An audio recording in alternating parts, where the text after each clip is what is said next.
here this morning. We got a great show for you. We're going to talk, obviously we're going to talk about the midterms and the results that happen, or the primaries in this midterm season. We've got those results for you, but we're going to start the program with kind of a similar story. I mean, it seems like every couple of weeks we hear more about what the intel oligarchy did to the American people via persecuting President Donald Trump. Specifically, though, with the 2020 election, withholding evidence that the election was vulnerable, that the election might not have been on the up and up, withholding that, the NSA withholding that from President Trump, according to these declassified documents, because they were worried that they were worried about what politicians might do with that information, and that's not their job. It's not your job to worry about whether or not a piece of intelligence is going to be politicized. That's not your job at all. Your job is to just give us the intelligence. And I think we all know the real reason why. It's because this was about, getting rid of the populist movement, trying to squash it, whether it's, MAGA, whether it's America First, whatever it is, squashing that populism and making sure it never rears its ugly head. That's what January 6th was about as well. We're going to talk about it. I got my co-host Rob Spencer in seat number 2. The show starts right now.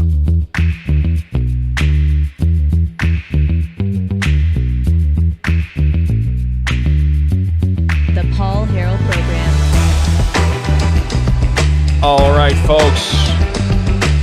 Thank you so much for being with us. As always, we are broadcasting from the great state of Arkansas here on Elevate TV. And we really do appreciate you being with us. Rob Spencer, how you been, my friend? You doing all right? I am great on this Wednesday morning. We're having the get over the hump day. The midweek blues. The midweek blues. Let's get going with this. Lots to talk about. Of course, the midterms last night. Some really eye-opening things. Some vanilla chalk things. And we'll also maybe hit on Darlene Graham and her. Yeah, that was bad. How she did there in the South Carolina Senate debates, primary debates. So that's going to be interesting to see how that one plays out. I think Ralph Northam is going to take it after this political flub here. She had a couple of bad moments there. So we have a ton of topics to get to today, and just looking forward to talking through them with you. I want to remind everybody that the Paul Harrell program is powered by the Healing Veterans Project, and I want you to go to healingveteransproject.us if you haven't already. Healing Veterans, we're on a mission to get red light therapy panels in the homes of veterans that can't afford them. The VA won't cover them. They're prescribed by a doctor in these cases, and we've got a big, long list, and we're trying to help as many veterans as we can. But, the VA will prescribe the opioids. They will prescribe the Vicodin. They will, they'll prescribe things that are addictive drugs, and many of these drugs have destroyed people's lives, not just veterans, but everybody's lives. We know this, but red light therapy is something that is not addictive, but the science shows that photobiomodulation can do incredible work when it comes to healing all sorts of pain, inflammation, nerve pain, severe brain injury. It's incredible technology. You've heard me talk about it a lot, and we think this is a very simple mission. We're trying to help veterans by getting them these red light panels. So scan the QR code if you want to donate. Make sure you do that, and we would love for you to donate monthly if you can. $1, just $1, $5, whatever it is. But if you're a business owner, I want to talk to you. If you have a point of sale retail business, I want to talk to you about giving your customers the opportunity to donate as well via every purchase. Just email me there. You see it on your screen, paul@healingveteransproject.us. That's paul@healingveteransproject.us, and we'll do the best we can to set you up. And we'll get the donations in, and we'll get to help veterans. That's what this is all about. So I told you at the top of the show kind of where we're going with this. I mean, it kind of seems like deja vu with a lot of these declasses and documents. And, of course, we all know what Tulsi Gabbard's report revealed about how vulnerable our elections actually are, which is one of the other reasons why we desperately need the SAVE Act. Later in the show, we've got a clip of a sheriff that is reading an account from a whistleblower about how anytime somebody moves in this particular area, I don't know where this is, it may be in Wyoming, I think, but it's somewhere. Anytime an illegal immigrant moves locations, when they apply for that change of address, they're automatically being registered to vote. And a whistleblower has now come forth and is busting this wide open. And it's just more evidence of just how vulnerable and honestly, we're not a serious country anymore. And I know I know we're just coming off of these primary elections in the midterms as well. So as we go through the show and as we talk about this, I do think it's always great to keep that in the back of your mind. I'm not disputing necessarily any of the results, but I'm just saying we're talking about electing our leaders, and and we're about to report on who won this and that, and yet this is the United States of America, and there's a good chance that we could be wrong about some of this stuff. You know what I mean? Yeah. I mean, like, there's a lot of vulnerabilities out there, and I know there was nothing, from what I can tell, from what I've seen so far, nothing, that's a red flag that I have seen yet. Well, but yeah, anyway. I think because we're always going to question it, Paul, because we are. Of course we are. This started really in 2016, I would just say, but of course, when they were throwing out the shade, the left has done this constantly. They were throwing out and questioning the results, calling Trump a Russian agent. We saw that, and then led into 2020, which I believe was just an absolutely stolen election. We're getting more and more confirmations with this. After a virus was released on the public that we funded. Yeah, I mean, the economy was completely booming in 2019. We were rolling. Everything was going fine. China was on the ropes. And China was hurting in 2019.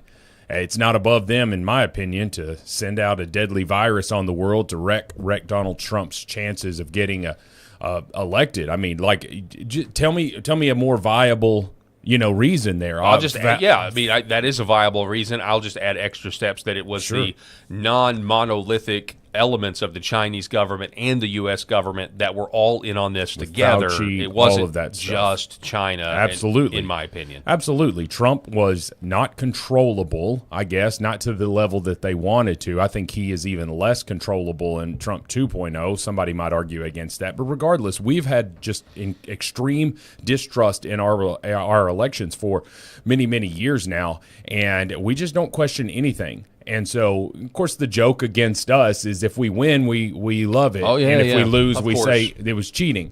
Well, it's because you've been proven to cheat. All the stuff that you're saying doesn't happen on the left. Mm-hmm. You Democrats are screaming, no, registered people don't get registered if they're illegal. Illegals don't vote. These are not, when you have more registered voters than you have voting-aged individuals in a state, like what we were seeing in Wisconsin here, it's like, okay, something's afoul here, right? And so we're questioning these. So that's where it's always going to come from. Yeah, and just kind of regardless of who's right or wrong about their election being stolen or not, but to your point, though, both sides do it. Both sides are happy with the results when they win. Both sides are doing this because obviously when Hillary lost, they said, well, this couldn't have been because Hillary Clinton was rejected. The Lord forbid that she was rejected by the people. Oh, sure. Must have been the Russians, right? Just on a 30,000-foot view level, that's a country that is being torn apart at the seams. When nobody trusts, when large portions of people on both sides are now not trusting. Again, that's regardless of whether or not, without actually knowing what the facts are. I do believe 2020 was stolen, and I think the facts are on our side when it comes to that. Well, then somebody would just say, well, you don't think 2024 there was cheating? I was like, yeah, but you ever heard Donald Trump say too big to rig? Right. I think they would have absolutely loved. They were doing everything they could to keep him from winning in 2024. Right. And but I think also history will say, President Trump won that election when he survived that assassination attempt in Butler. I think that's there's a lot of people that believe that, but still the votes had to be counted. And, they say Kamala Harris was genuinely shocked that she lost. And I was just like, that's somebody in an echo chamber in a bubble. Or she knew something we didn't know, that they were going to have enough mules stuffing these ballot boxes in these areas where she was absolutely going to win. Some of her lackeys on her side were saying she was going to win all the swing states. Mm-hmm. She lost them all. I think if you're thinking that you've got all of these votes in the bag, that's the only way that you're genuinely shocked. Hillary Clinton had every reason to be genuinely shocked. She did, because every poll leading into that had Donald Trump. what did he have, like a 15% chance of winning the election at one point?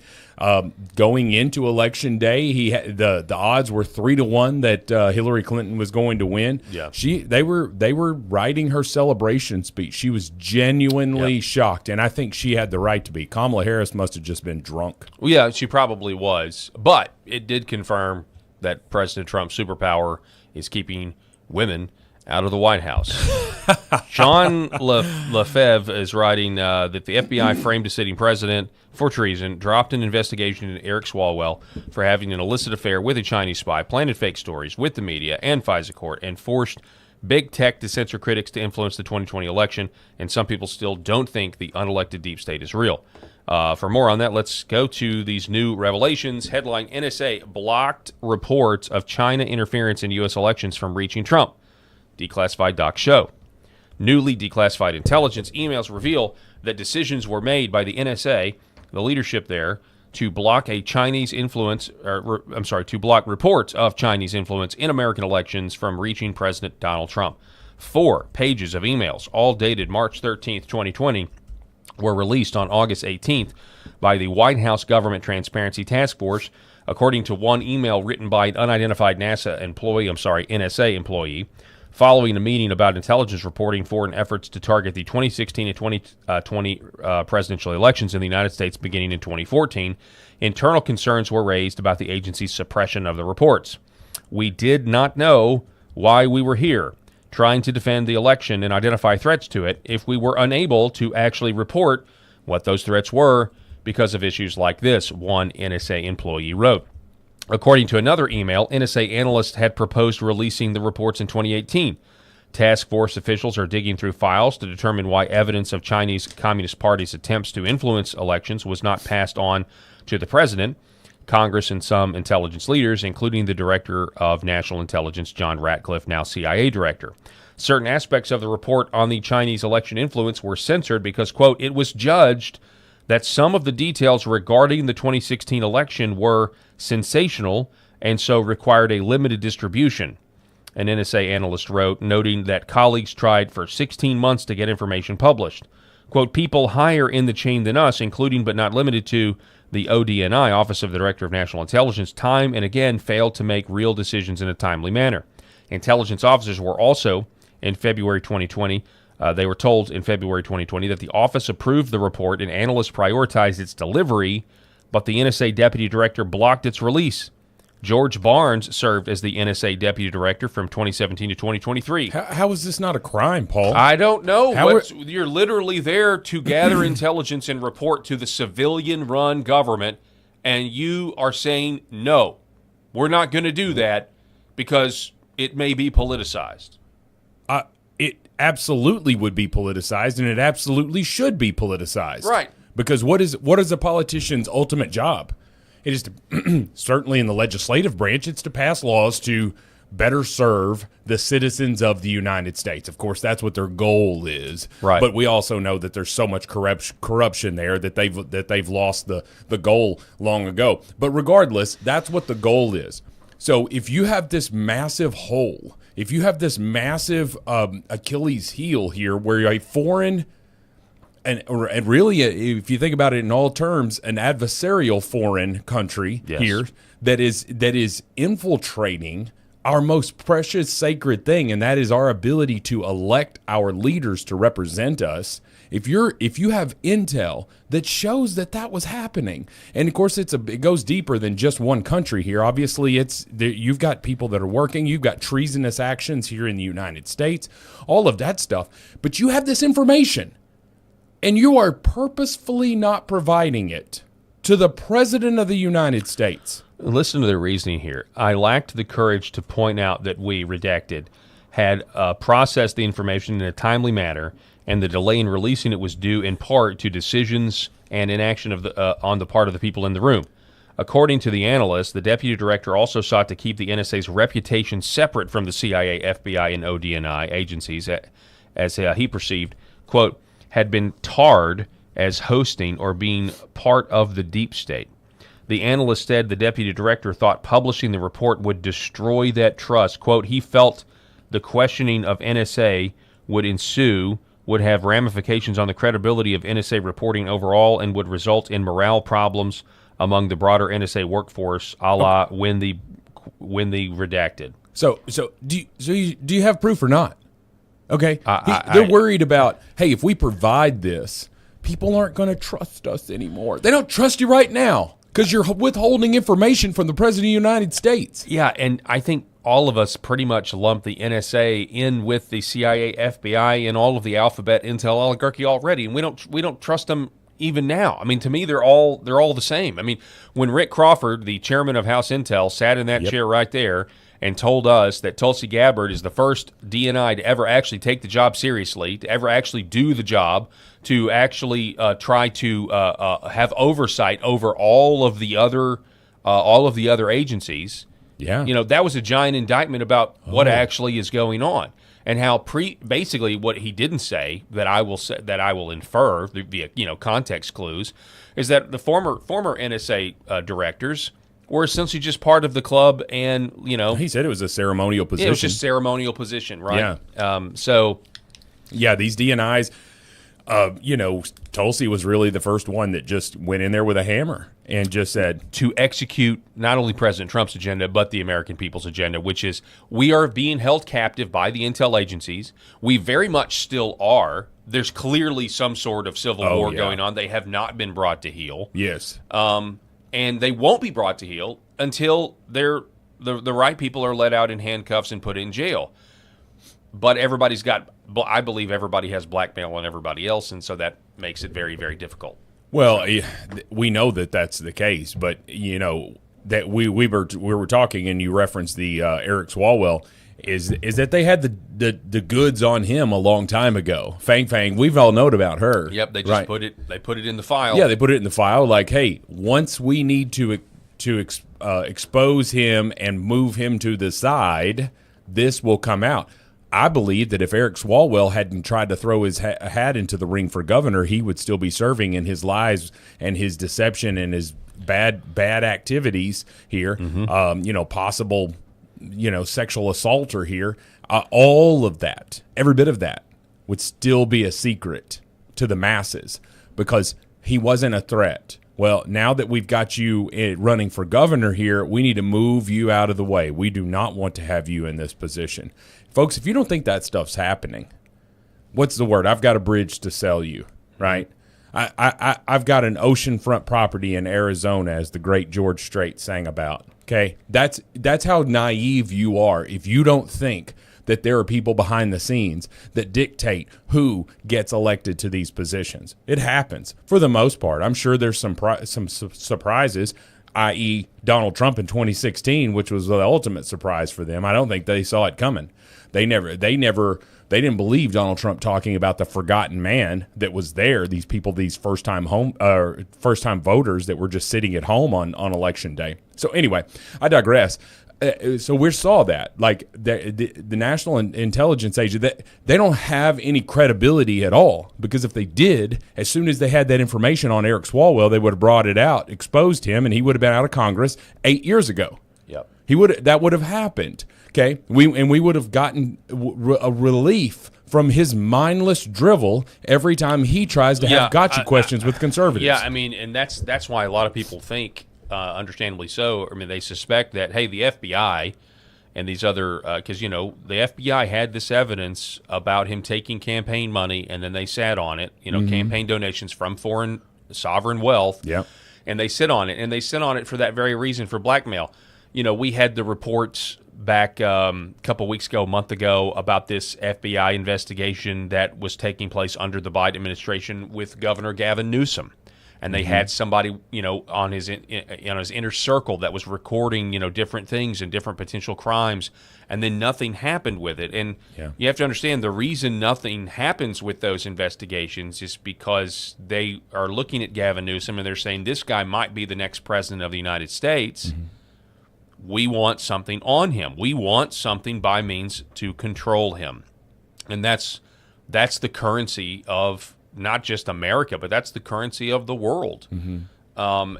And because that's the currency of the world, that's why getting our agenda, the American people's agenda, more realized to actually make more progress is a very difficult thing to do because I keep coming back to the word slavery. I mean, I essentially the elites of our society, by continuing with their policies, their communistic policies, and also the inaction of the Republicans in Congress, are confirming that we're not in control of our government.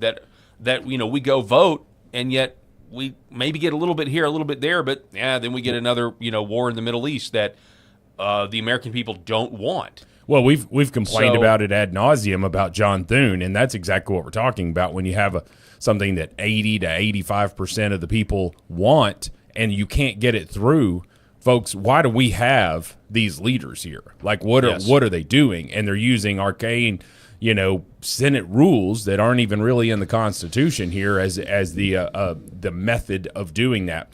So I think we can gripe about that stuff all we want to, unless we're willing to make some change. And I think, just going back to what I was saying yesterday or the day before, that it's people like Scott Pressler that are stepping up and saying, do your job or lose it.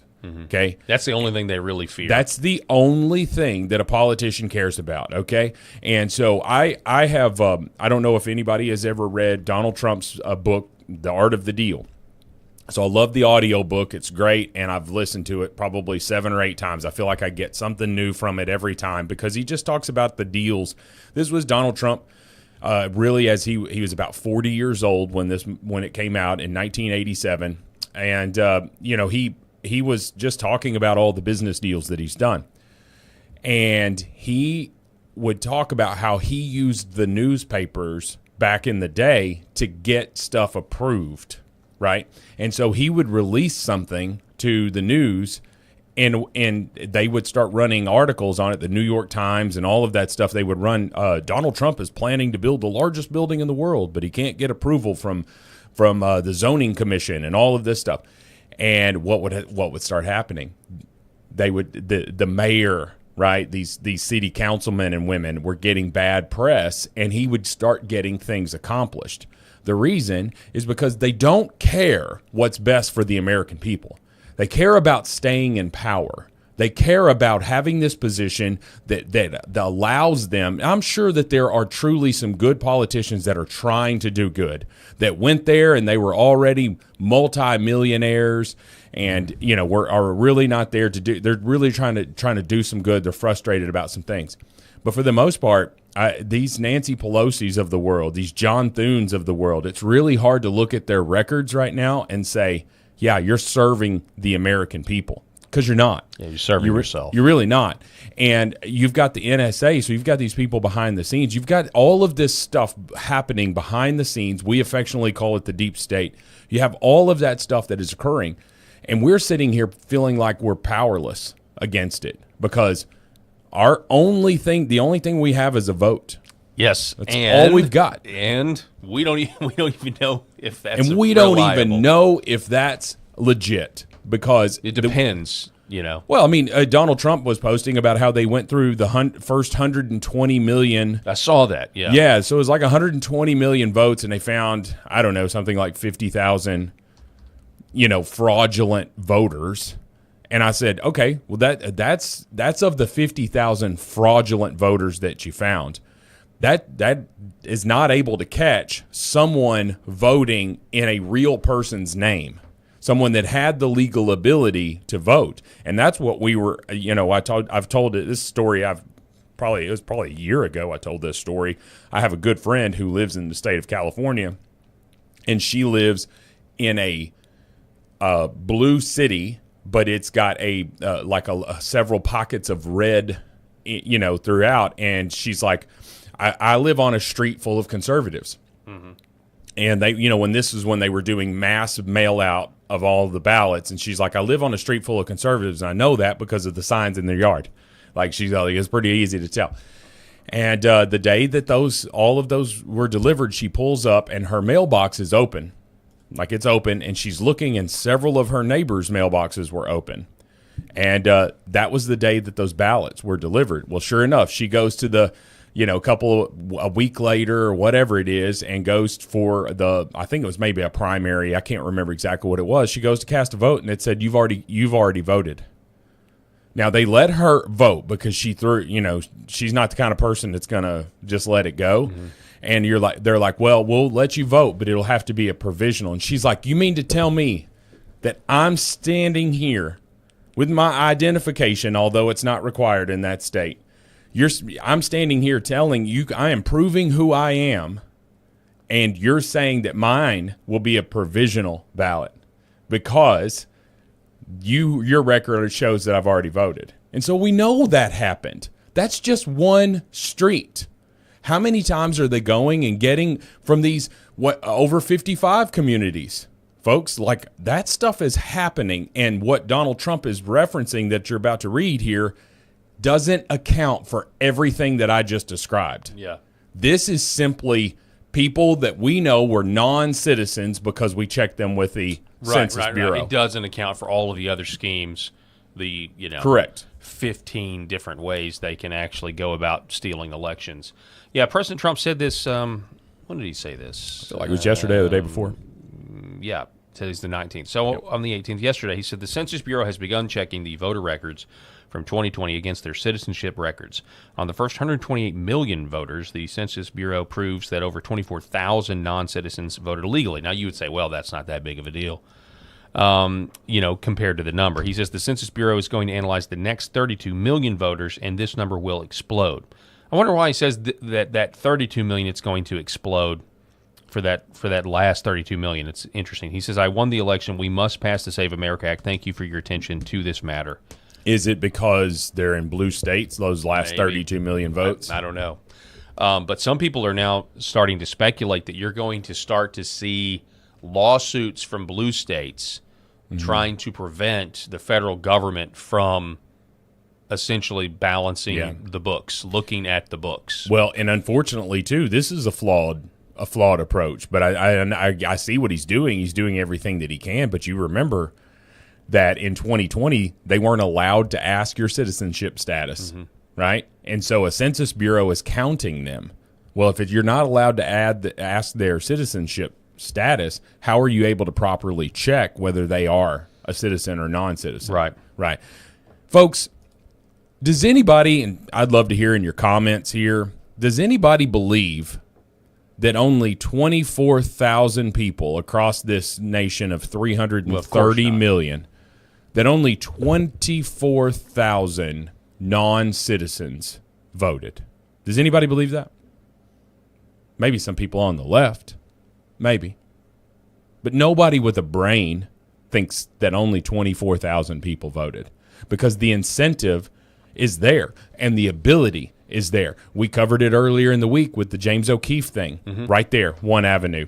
The whole state of California, it's actually against the law to ask for an identification. TikTok banned Cam Higbee, by the way. Yeah. Over that, which I'm not surprised that TikTok has banned Cam Higbee, because TikTok has gone left. Is banning everything now. Ever since the ownership became American or whatever, they will not let me. I'm getting videos removed. We did just a short video on Hayden Panettiere and her death, and it was just Eric talking about how you could hear it in her voice that she's a very medicated person, and it's tragic that she apparently had an overdose. That's what the coroner's saying. And for whatever reason, that's against community guidelines. We said nothing else. Now, on the other side, anytime I talked about Tulsi Gabbard and election fraud, TikTok would nix the video. They nixed our video last week when we talked about the news that Anthony Fauci knew that the shots had an 82% miscarriage rate among first trimester pregnant women. They nixed that one. So I'm not surprised that Cam Higbee going into this Minneapolis poll, dressed in Muslim garb and exposing voter fraud, because TikTok will say, we can't have you talking about one of our sacred institutions as a society, and that is the right to vote, and we trust the right to vote. This is what TikTok will say, because they've said it on my videos. And we're not a giant channel on TikTok. We're growing. In the past, before things switched over, it was much easier to grow the audience. The audience was growing much faster than it is now. And so, yeah, TikTok, Yeah. those same videos are doing fine over on Instagram and Facebook. But on exact TikTok, same videos. they're getting flagged. Yeah, and so it's that kind of stuff. That was life before Elon Musk bought bought out Twitter. It was also life before 2024 with Meta. Yeah. Because Meta decided that, hey, if Donald Trump's going to be president, then we got it wrong. We Dude, he we made were a over. deal. And Yeah. that's frustrating to me. I think Mark Zuckerberg should have been put in jail for everything he did, or somebody at Facebook. And he flew to Mar-a-Lago or wherever, and wrote a confession letter to that committee. Basically, that's what it was. It was a confession letter. He said, "We got it saying wrong." that the Biden government pressured me. But anyway, for the most part, I will say this: Facebook is surprisingly now you post something there and it takes off. I think they are. It seems like I heard they banned. Did they?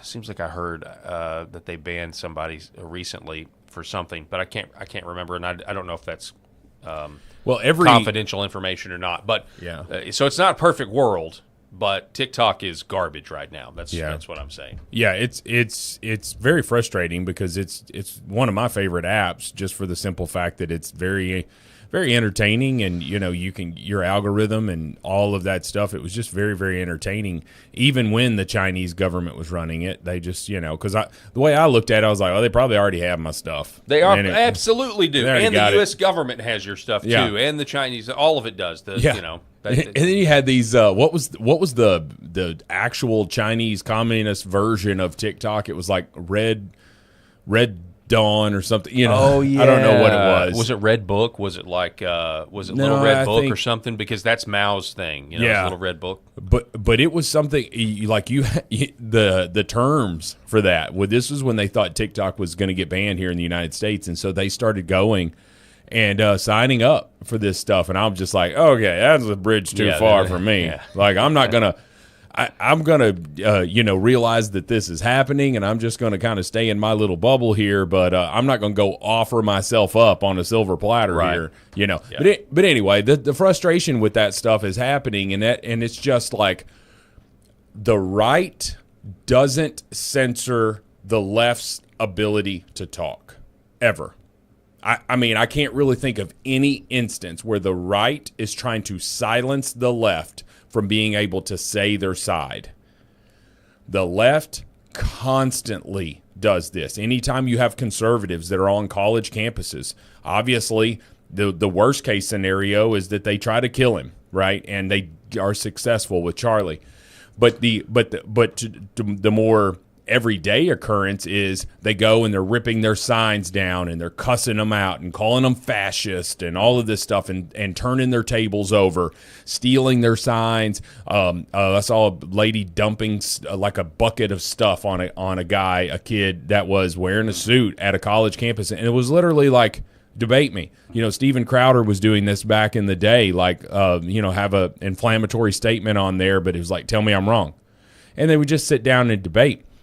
I don't understand why we can't debate. Like, if I was sitting here having a conversation and we had a liberal in this chair, of course, first of all, if they were a true leftist, they would move that American flag that Eric has, that he's has right there on his background. But Eric, if you're watching, we miss you, brother. We can't wait for you to be back. yeah, Eric's a very busy guy in the medical field. So anyway, but they would remove that. But anyway, if I was having a conversation with a leftist here, we might get a little bit heated about a particular subject or something of that nature, but I'm not going to get mad. I'm not going to start shouting. I'm not going to start calling going personal with it and saying, well, yeah, that means you're a sicko and a fat ass and I'm not. That's not where I'm going. I'm not going to go with that stuff. Because I'm going to have an intellectual debate, the best of my ability. I have average intelligence. You're also going to try to treat the other person like a human being. Correct. And that's a problem. That's our problem now. Is they believe they have the moral high ground now, and that they can that you're less than a human. Give you just the plainest example I can. Having a debate with a leftist sitting across the table, who's more likely to get up and walk out? Yeah. Okay. There you go. That just tells you everything. that you need to know. And so when it's not a surprise when you see that these people are behind the scenes pulling the triggers and pulling the levers on these social media apps, on any sort of moderation of any app, and they are a leftist with that ideology, they're not going to let that conservative's voice be loud and proud. They're going to silence it. I agree. I think generally that's the case, that it's the left that wants to silence. I do think there's some people on the right, though, that do want to silence some of those college protesters, who were protesting the war in Gaza and, we're all pro-Palestinian and that sort of thing. Well, I mean there are some the ones that are taking over. I'm just saying. That's all I'm saying is, yes, generally speaking, what you said is true. I think there are some instances, and of course, I'm somebody on the right that would be perfectly comfortable with banning some forms of speech, like blasphemy laws. Like our country had blasphemy laws on the books, so. I'm outing myself there. Well, but that's about like, where we're not degrading the society here. Right. Yeah. Exactly. Yeah. So saying all these recovering things. libertarian here, banning things is good sometimes. Well, that's my philosophy. Yeah. I'm not a big fan of banning any sort of speech. I think that there are certain, avenues like. Well, I don't want my kid's school teacher standing up there and throwing F-bombs just because they've got freedom of speech. That's right. The FCC. So we're on cable, so we try our best to adhere and don't let the words that you're not supposed to say on the FCC. Right. That's like the last. I'm great with decency laws and decency codes. It's like the last nod to what America really was. Yeah. I mean, because you had anti-sodomy laws on the books that were constitutional until the Supreme Court in Texas. The last one to get thrown out was like 2001. Blasphemy laws, all this stuff. People talk about, we got to get back to the founding. Well, if we went back to the founding, people in this country would think it was a revolution. You would not have half-naked men being able to walk down in front of little kids at pride parades. Those people would be arrested and thrown in jail. Well, that should happen anyway. If you're. But if I can't walk down the street right now from our studio stark naked. Right. Can't do that, right? Because we've got some decency laws on there, like that's indecent exposure. Mm-hmm. Okay, I'm in favor of all of that. And so I do believe that there should be some restrictions based off of environment, but not what you can say. Because if that's, to me, that's a slippery slope. Oh, yeah. And just, we can agree to disagree on that. I certainly don't want blasphemy against our Lord and Savior, but at the same time, it's like, I understand that there are a lot of people that don't believe what I believe. Yeah. Yeah. And all of that. So I know we've gone off on a rabbit trail. But we have to come back to this. We've got to get to the midterms. But we have to come back to this because yesterday we left a story on the table that we shouldn't have left behind, and it's what's going on in UK, and it's going to make this blasphemy law make sense because blasphemy laws are coming back in the UK, but it's Muslim. It's Muslim based because this guy had his guns taken away, all for posting a really funny meme about Muslims in his country. Mm-hmm. And so it's not a question of whether or not to have blasphemy laws. It's what blasphemy laws you do have, because every society has them, and they may be unspoken, they may even be unwritten, but you do have them, and that's an important context to remember. It's now time for our newest segment. It's called Mid Expectations.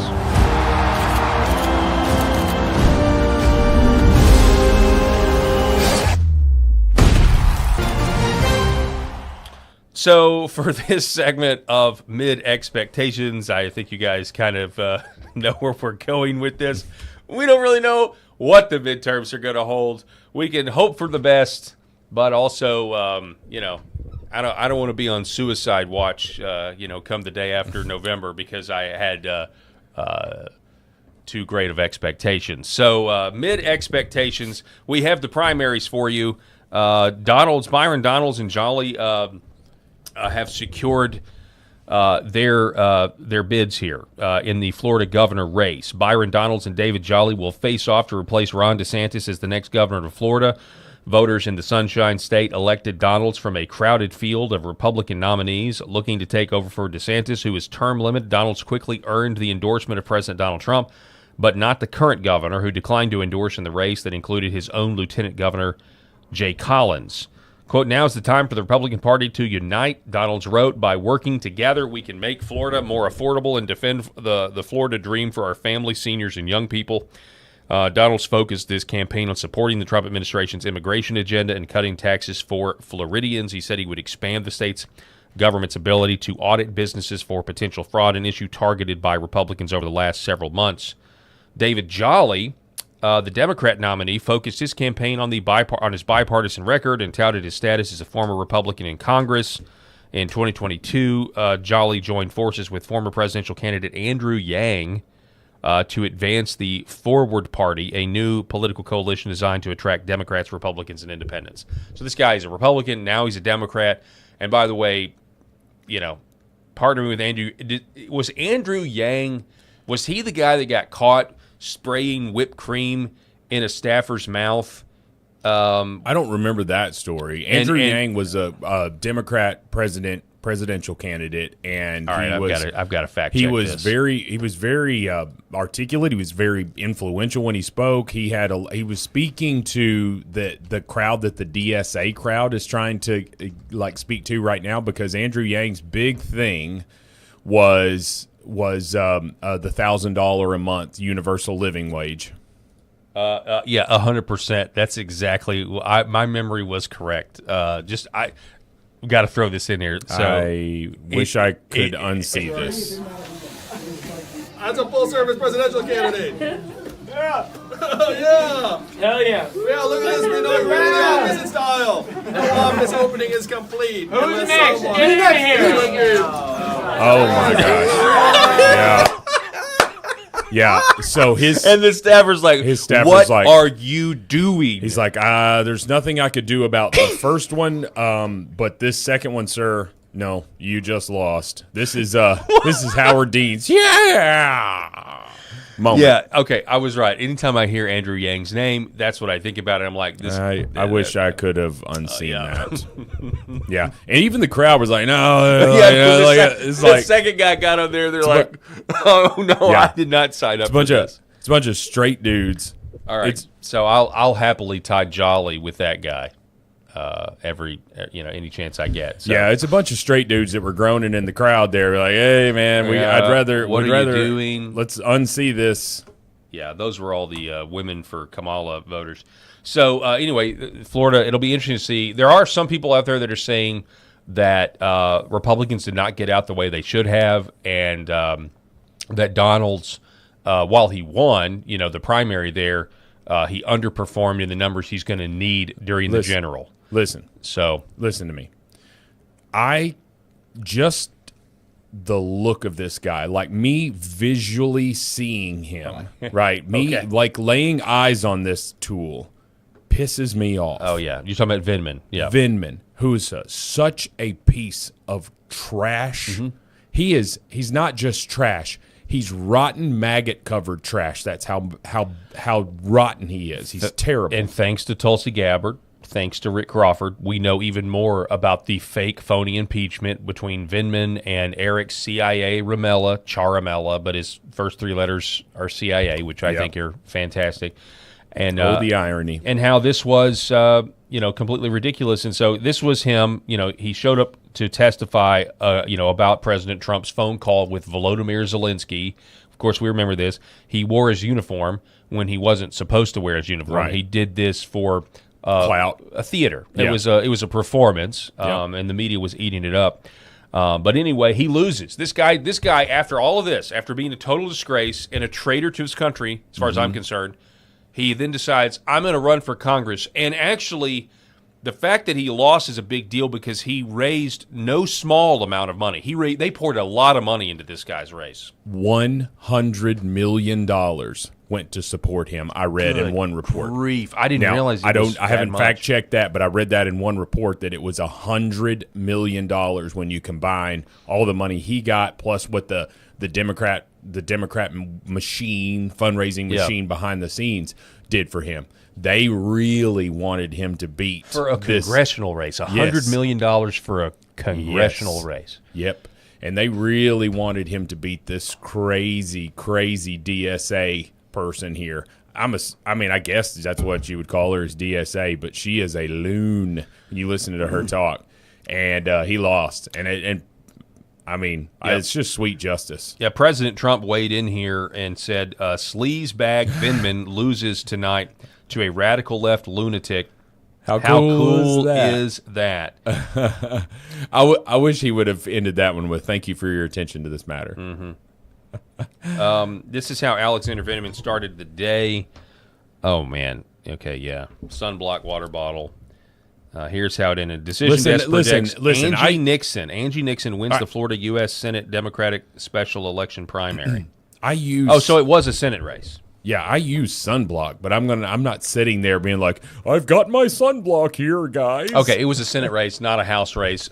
So it's still a lot of money, but I'm just clarifying here. $100 million is still a lot of money, even for a Senate race. But yes, and this is for United States Senator, correct? Yes. Yeah, I mean that's unheard of. I mean, I don't know, has $100 million been spent before? I guess I'm sure it has. Yeah, I guess they spent a lot of money to get some of these people out of their positions. But regardless, I mean, when you're spending that much money and you lose to a loon bag, that ought to tell you who you are. Mm-hmm. Like that's your I need to go have some self-reflection in the mirror moment, my friend. Yeah, in an unexpected turn of events, Vindman, the odious little man who became the left's favorite Trump impeachment witness, Red State writes, went down in flames Tuesday night, losing Florida's Democratic Senate primary to progressive state rep Angie Nixon. Decision Desk HQ currently has Nixon's margin of victory at 55.74% to Vindman's 44.26%. Yeah, over 11%. It wasn't even close. Yep. It says the results are stunning considering Vindman had enjoyed a 10-point lead over Nixon going into primary election day. So he was polling 10 points ahead of her, and she pulls it out. Yeah. Well, this is fantastic for Republicans. Because this crazy lady really increases our chances of holding that Senate seat. That's true, because Vindman would have really played on the fact that Trump hates him, and he would try to run against Trump. And that's exactly right. And now this lady, again, Nixon, joined the Democrat Socialists during her campaign, thus making him just another Democrat darling to have his campaign cannibalized by the party's radical far left flank. Nixon will now face Republican Senator Ashley Moody, who breezed through her primary election in this November's general election. Yeah, I don't know anything about Ashley Moody. So she's the current incumbent?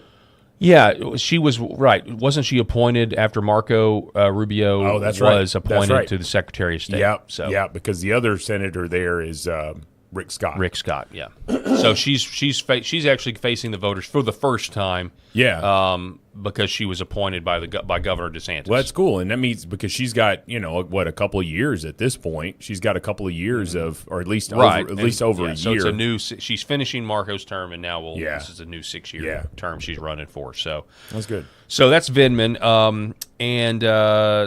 let's see here. Where's this next one? Yeah, Ultimate White Pill. So Robert Barnes, Ultimate White Pill, watching Vindman lose. Alex Vindman losing despite raising a metric ton of money based on being a resistance hero does feel like the end of a certain era. Let's hope so. Let's hope we never hear from this guy again, or let's hope he's investigated for what he did to this country and, putting us through this, another impeachment. It was ridiculous. Well, and he sat there and, he with total beta move. It just blows my mind.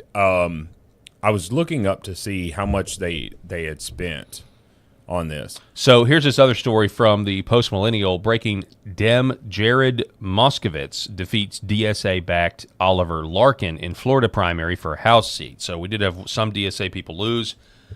He's the incumbent from Democrat Florida. Jared Moskowitz was able to defeat a progressive challenger in his competitive House race in Florida's 25th district. seeking a third term. Moskowitz beat back Oliver Larkin, a Democrat Socialist of America, backed union organizer running against a moderate Democrat from the left. So we can report to you that. Then we have this, Corey Mills. So it's official. Congressman Corey Mills, who is not somebody who is, unfamiliar with scandals. We have this from the Daily Caller News Foundation. Scandal-plagued Corey Mills loses re-election bid to primary challenger.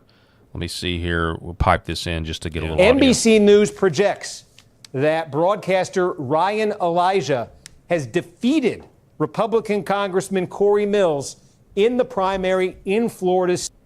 Now, I think this bodes well because from as far as I know, this Ryan Elijah guy, if you're talking about potentially very thin, razor-thin margins when it comes to the majority who's going to control the House, having somebody with the least amount of political baggage that you can, whereas obviously Elijah has less baggage than Corey Mills. So Corey Mills gets defeated. So you would hope that this district stays red if you're hoping that the Republicans, like we are, keep control of at least one chamber of D.C. or of the legislative branch there. Yeah, so just checking multiple sources there on that, it was nowhere near 100 million, but it was approximately 10 times more than his opponents. So, okay. Yeah. So he okay. So it was not 100 million. Let's say that. Well, that it was sounded insane amount of money. when I heard it, it sounded like, okay, that's wow. They must really the Democrats must have seen an opportunity there to steal a Senate seat. Right. That's the only thing that I could think of.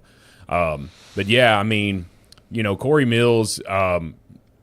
He needed to lose. I think, unfortunately, there's a price to pay for some of these things, and I can't remember. He's been all under the investigation. stories. He's been under investigation by the House Ethics Committee and the Department of Justice over multiple allegations, including sexual misconduct and campaign finance infractions. The incumbent congressman lost his re-election bid after serving 2 terms since January 2023. Yeah, I believe Paulina Luna has been really on a crusade to get him out of there and all that. And he was also, I had a, this is it. So Representative Corey Mills was the deciding vote to protect, according to Daughtery, to protect Ilhan Omar from being stripped of her committees. Wow. Which I didn't know that, but that's... Well, I mean, you're saying that was the deciding vote because there were... Yeah. But at the same time, I mean, with that razor-thin majority in the House, I could believe that. Yeah. Ilhan Omar needed to be stripped. At this point, is there any person that believes that Ilhan Omar is... Ilhan Omar. That she is actually a loyal United States citizen?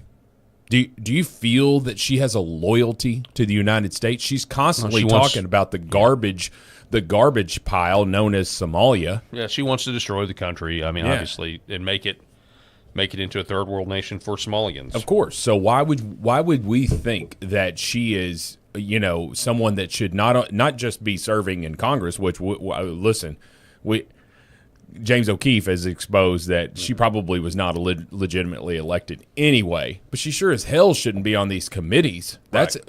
Folks, if you're not really in tune with that stuff, committees is where stuff happens, right? When it comes to the floor for an overall vote, that's after things go to committee to die or to be bred and flourish and go for a house-wide vote. But the committees are where things happen. That they do investigations. They do all of this stuff that, we've had Congressman Rick Crawford on our show, and he's talked about all of the stuff that happens on the Intelligence Committee. Of course, it's got a much House Select and Committee on Intelligence. Anyway, so they have all of this information. And these big time things happen on these committees, and the fact that Ilhan Omar is even on these is just so disheartening to me. Same as Eric Swalwell was still on the freaking Intelligence Committee after sleeping with a Chinese spy. What the hell? What the hell, man? And that's the kind of stuff that we get frustrated about and continue to rail against with no avail. So in other midterm primary news, we're going to check in with Alaska. We told you, obviously, you guys have heard about this. You had Dan Sullivan running against Dan Sullivan. One of the Dan Sullivans was actually a closet progressive or trying to hide. He really wasn't a closet progressive. I mean, he was one trying to sabotage the incumbent Dan Sullivan. Now, I gave you wrong information yesterday. I said, this really shouldn't be a problem because surely on the ballot it's going to say Senator Dan Sullivan. Nobody's going to get confused. It was actually a little bit more nuanced than that. Yeah. The ballot said Dan S. Sullivan, and then out beside it said incumbent. Okay. And then underneath it, the guy's name was Daniel J. Sullivan written on the ballot. And so I thought, well, that's a little bit more complicated, but it apparently didn't even matter. It didn't matter. So here's the thing. I believe that Dan Sullivan, the incumbent, because I remember about him, he actually went to court to get them because they were – what he was saying is what you're doing is you are confusing the voters. You're confusing the voters here, and it looks like only about 2,700 of them were confused. Yeah, 2.4%. Of course, they've got this weird jungle primary system that is there really to benefit people like Lisa Murkowski. But with 66 reporting, Peltola, who's the Democrat, leads 46.8 to 44.4, but GOP candidates collectively lead Democrats 49.6 to 48.4. This was that's razor thin, man. That's a 1.2 points. Yeah, off but here. this is just the primary, right? So then I get it. These people will move on to the general. And They'll move on to the general, but at the same time, like if that margin doesn't change, there's the Democrats' chance to get one right there. Yeah, I mean, and they definitely the Dems do see. Alaska is what's one. his name? Chuck Schumer does believe that Peltola could be a flip. I mean, he definitely believes that. Yeah. Let's see they what else think Election that Wizard they were has. thinking Maine. They were thinking I know it was that one. It was Maine, and there was one other one. If you guys know what I was talking about in the comments, where it's really much a big toss up. Somebody was saying that was like there was one in Kansas, and I was like, Kansas is about as red as it gets. You would think so, but just the way it was drawn out. So real quick, I just saw this. This is hilarious to me. Listen to what Election Wizard says about Alexander Vindman. Vindman is basically lab-grown meat manufactured by the deep state. His opponent is a progressive loon, so there's not much to celebrate. But after what Vindman did to President Trump and the country, watching him go down still feels like a small measure of justice. Lab-grown meat manufactured by the deep state. I think that's about as accurate that's as you very can get. well said. I called him a heaping pile of maggot-covered garbage, but Yeah, you did. You went hard. You went hard from the ropes there. Can you tell I don't like that guy? Yeah, I can. Yeah. Rich Barris has a report out of Wyoming. So Eric Barlow wins in the Wyoming governor primary. He writes that Wyoming is the most pro-Trump state in the nation. He won it by more than 40.71 to 25. Yet State Senator Eric Barlow stomped Trump-endorsed Megan Degenfelder, making her the fifth gubernatorial candidate endorsed by the president to be defeated in the primaries. This is little known. I mean, his endorsement record is stellar, by the way. But there are a few, interesting data points. You just take them what you will. But Barlow beating Degenfelder in Wyoming for governor. Now, Hagman won. He endorsed Hagman, and she won. Of course, that's a congressional seat that replaced Liz Cheney. And that's exactly the point that I was about to make. I don't take these gubernatorial races with a grain of salt because governor is just obviously they're a governor of a state, so it's going to be a state thing. Yeah, the different states have different political cultures and like different, the industries. You're right. I mean, it is.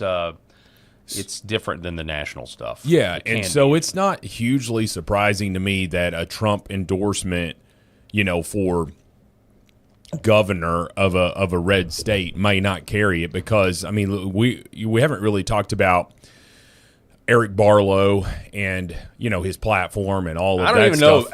I don't know either one of these people. I don't know a lot. I mean, governor of Wyoming, who right, I don't know. right. The only reason I would say that the people know who the governor of Arkansas is, press secretary. Yeah, is because she was a press secretary and she's got a very famous name, Huckabee. But anywho, so I put less stock in that. But if Trump is endorsing someone for United States Senate or United States House representative, I think that carries a little bit more weight. Yeah. So also this, there's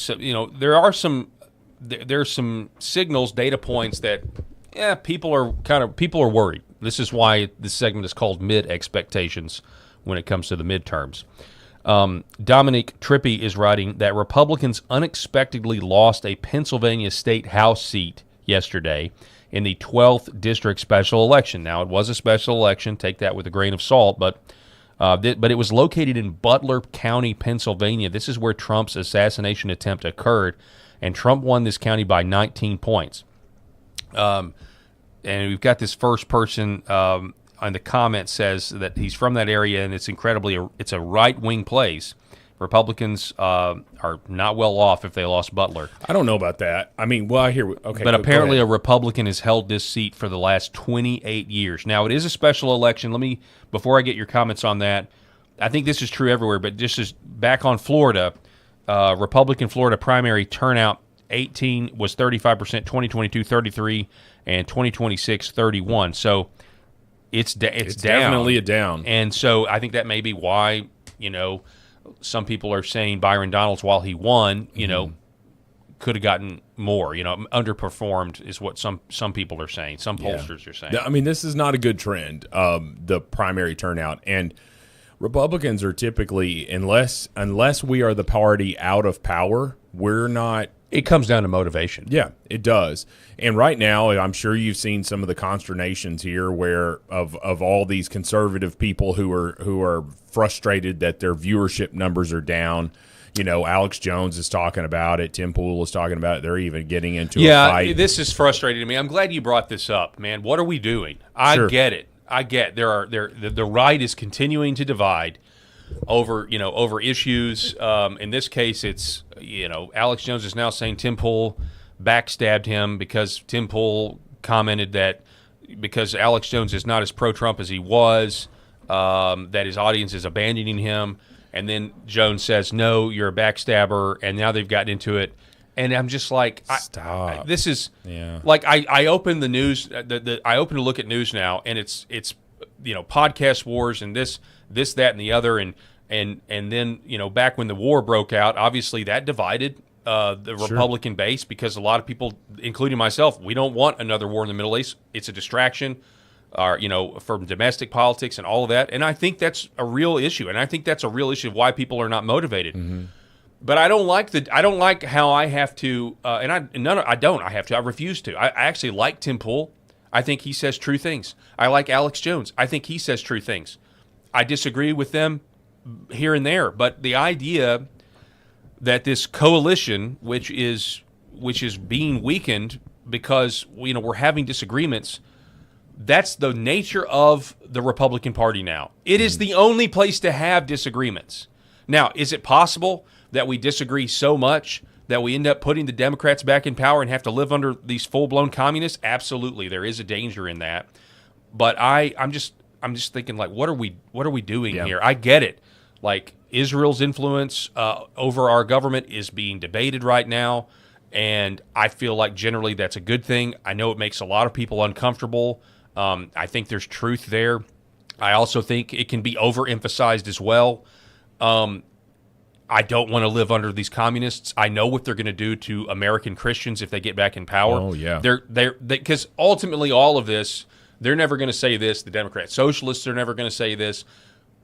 But in the back of their minds, they blame Christians and Christian voters. If you believe in Jesus and you vote, they blame us for all of their problems. They blame us for electing Trump. They blame us for the trans agenda being rejected. Mm-hmm. They blame us for it. And they, just like when Roe v. Wade was overturned, the Democrats had a meltdown. But what did Biden do? He sicked his personal police force, the FBI, on Christians who were praying outside of abortion clinics. It will be that on steroids if they get back into power. And I know this, and I don't want this for my fellow countrymen. I don't want this for my family. I certainly don't want this for my kid.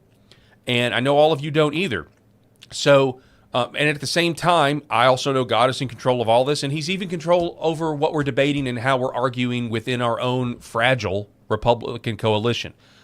But all of this stuff is certainly hurting morale, because while you have, and we need to go to break here in a minute, and we can come back and talk about this, and it's probably a good time for our Middle East fatigue segment.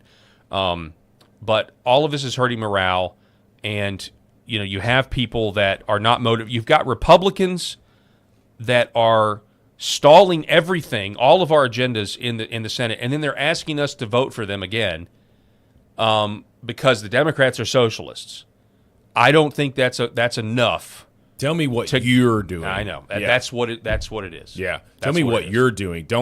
The fear porn is not going to work right now. Although that the DSA candidates and their platforms are pretty darn scary, we sure as heck don't want them in power as Christians. But at the same time, like if you can't tell me how you're going to pass legislation that the American people is so in favor of, and the Save America Act is just one of those things. If you don't start codifying Donald Trump's executive orders, all this goes away once the Republicans are out of power. It all goes away. Yeah. Okay? So you're a fool if you don't take advantage of this power that you have. And it's so frustrating because currently, in a lot of ways, they're not doing it. Yeah, and we got to go to break, but the question that was in that report yesterday that I read to you, does John Thune secretly want Republicans to lose? And I think there's a lot more of them that really do. I think they do. That's where I'm at with it now, and I hope I'm wrong. But we're going to take a break, folks. Don't go anywhere. This is the Paul Harrell Program. Back here in just a moment. We're with you until the top of the hour, broadcasting live from Arkansas here on Live from America. For centuries, light has been used to heal.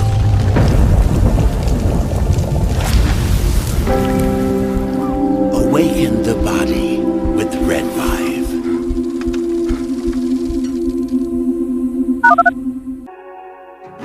The other things that we're seeing, more and more use for is even vascular issues. So one of the mechanisms that red light, near-infrared light, or Red 5 works is stimulation of the mitochondria and stimulation of nitric oxide production. So when nitric oxide is released in cells, it vasodilates cells. It reduces inflammation. It moves blood. It brings blood flow to areas. So folks that have issues with ulcers or burns or wounds, it can help stimulate increased blood supply, and you need blood to heal. So that can open up different avenues for peripheral artery disease, for neuropathic pain syndromes. And so that's one of the other areas for nerve injury or nerve pain that we can leverage this type of medicine. This is our family dog, Bubba. He is a Shorty Jack Russell, and he brings a lot of love and laughter into our home. We just want to thank Pet Club for making healthy food and treats for our animals. Bubba has been on Pet Club food for a little over a year now. He really likes the Sequoia dry food, and then I put a scoop of the Sequoia wet dog food in there with some hot water and stir it up, and he absolutely loves it. And he likes the mush puppies, but his ultimate favorite is the antlers. Those keep him busy for a really long time, and he really likes them. It makes us feel really good that the food and treats that we give him have healthy ingredients in them, because we want him to be around for a really long time. Our previous dog was a lab, and his name was Titus, and we fed him in bulk, and we would just get his food from the big box grocery stores. And unfortunately, that food wasn't very healthy for him, and he ended up getting cancer and passing away. So we didn't want to make that mistake with Bubba, so we were really fortunate to find Pet Club and find some really healthy food for him to eat. So we would just like to thank Pet Club, and we just really appreciate the healthy food that they make, so we can keep this guy around as long as we can. MyPillow's second annual mega sale is finally here. Get our patented premium MyPillows that adjust to your exact individual needs to give you the best sleep of your life. When I got MyPillow, I'm asleep almost immediately. I stay asleep at night and I wake up more well-rested in the morning. Now for the lowest price ever. Kings, $19.98. Queens, only $18.98. And Giza Dream bed sheets, the best sheets in history, for as low as $29.98. Lux Pure 6-piece towel sets, towels that actually dry you. What a concept. Now only $39.98. And our made in the USA mattresses and mattress toppers as low as $99.98. So go to mypillow.com or call the number on your screen. Use your promo code to take advantage of our second annual mega sale. But that's not all. Order right now and we'll ship your order absolutely free. For centuries, light has been used to heal.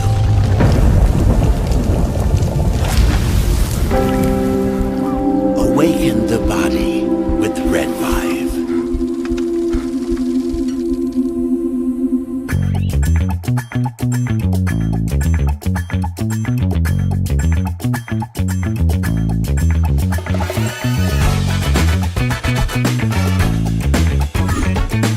The Paul Harrell Program.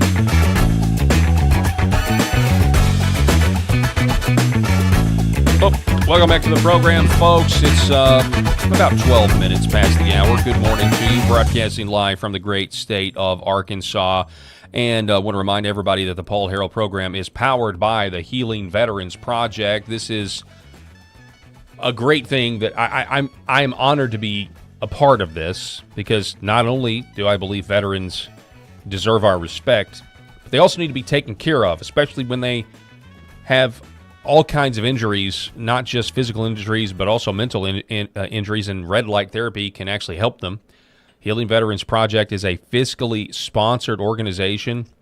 So, I mean, that means that I think minimum 70% of all donations have to go to help these veterans.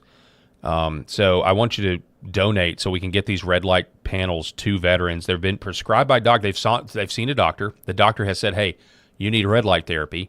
The VA refuses to cover it. Got an incredible story about one Purple Heart veteran that can't get this panel because the VA's just giving him the runaround, and they're basically just saying no. They'll give him the Vicodin, they'll give him the opioids, but they won't give him this.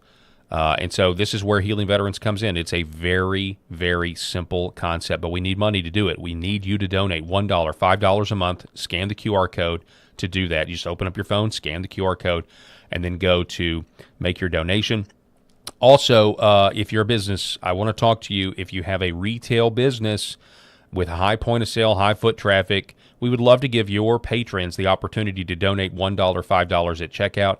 And if you're interested in that, we can make it worth your while. Paul at healingveteransproject.us. That's Paul at healingveteransproject.us. All right, we're going to get into this Darlene Graham situation. I said we're going to do Middle East fatigue, but you know what? I think I've said everything that we need to say about this with the midterms and everything else. What happened with this debate, so you had a big primary, right? And you have Darlene Graham, who's been coronated. Yes. By President Trump, as well as it's really Lindsey Graham's staff. I mean, let's be honest here. What we're seeing with John Cornyn's staff. John Cornyn is now no longer going to be in the U.S. Senate, and so you've got these lifers, these lifetime staffers that are making good money. And so one of them, we reported yesterday, is now going to go work for James Tallarico. Similar what's going on in South Carolina. Lindsey Graham represents South Carolina power, but he represents much more than South Carolina. He represented a lot of globalist military-industrial complex, forever war mentality. That's just who Lindsey Graham was. He was a warmonger. And President Trump didn't call him a warmonger at his funeral, but he did say he liked war and conflicts. And I'm paraphrasing here. It was kind of funny where Hannity was like, he was not a warmonger, and then Trump basically totally contradicted Hannity at that funeral. So we know who Lindsey Graham was, the late Lindsey Graham. And so the idea, I find it offensive. I'm not a South Carolinian, but I find it offensive. Like, oh, well, let's just keep it in the bloodline, right? No, we're not a monarchy. Right? Yeah. That's not really who we are. Although powerful political families do end up, we've got the Kennedys, you've got the Bushes. we know that tends to happen, but no one's even heard of Darlene Graham before this. Well, it reminds me of The Distinguished Gentleman. We've talked about this movie on the show before. Does anybody remember The Distinguished Gentleman with Eddie Murphy? And he was this con man, and he has the exact same name as a congressman who died. Kind of like Dan Sullivan. Yes. And it's a mixture of the Dan Sullivan / Lindsay Darlene Graham thing, because this member of Congress of the House dies. I think it's like John Johnson or something like that. And so anyway, he runs, never has his picture, and it just goes. And his campaign ad is the name you know, the name you know. And they show this. Are you going to show this? No, I know. No, go ahead. This B-roll, buddy. And they show they show people walking into the polling booth, and it's like a husband and wife walking right in there, and the husband goes, "Who do we vote for Congress, honey?" "Oh, I think his name is Johnson." "Oh, that's right, Johnson." Okay, and that's how he gets elected, right? Yeah.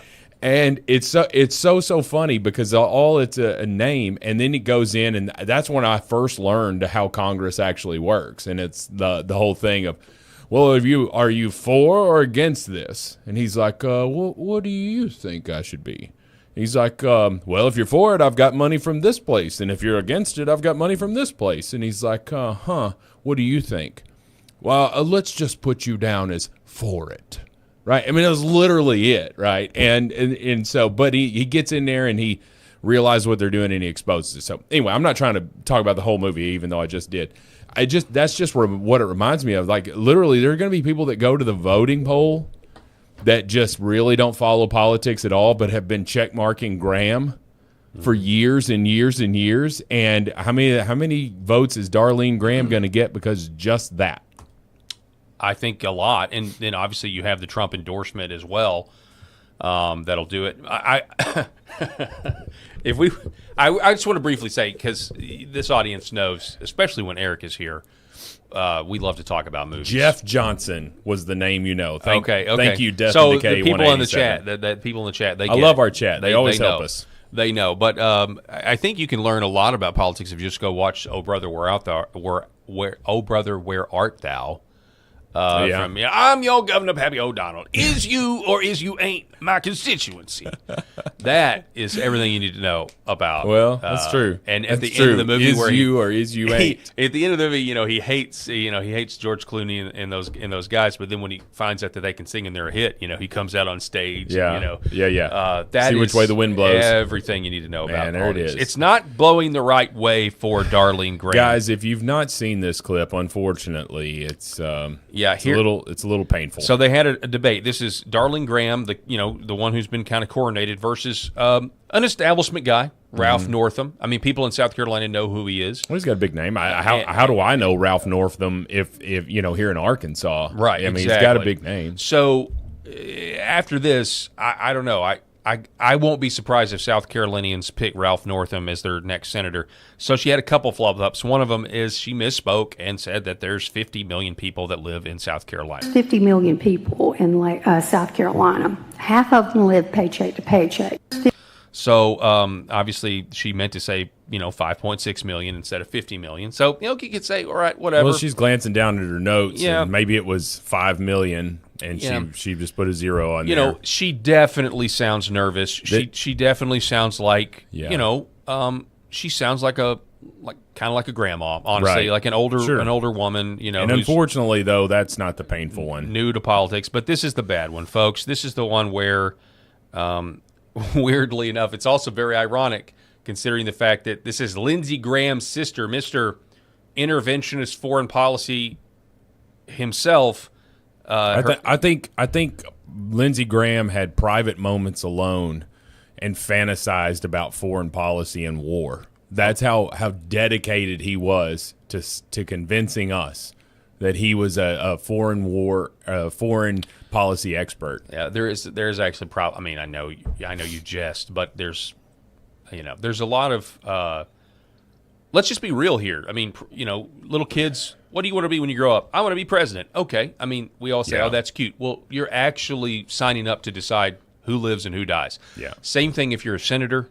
If you're especially a senator who's in any kind of foreign relations, intel, all of that, you're kind of going to be a part of decisions about people dying or people living. I mean, it's a heavy thing. And if you're corrupt and if you're a bad guy, the power aspect of it. Go back to Kevin Spacey and House of Cards. Yeah. The power. Now, I don't want money. I want power. Well, and misspeaking about, the 50 million versus 5.6 million, that's totally forgivable if she didn't follow it up with this. Listen. On the national security question as well, Senator, are Taiwan and the South China Sea national security issues for the United States? If so, why? I'm sorry, could you repeat the question? Are Taiwan and the South China Sea national security issues for the United States, and if so, why or how?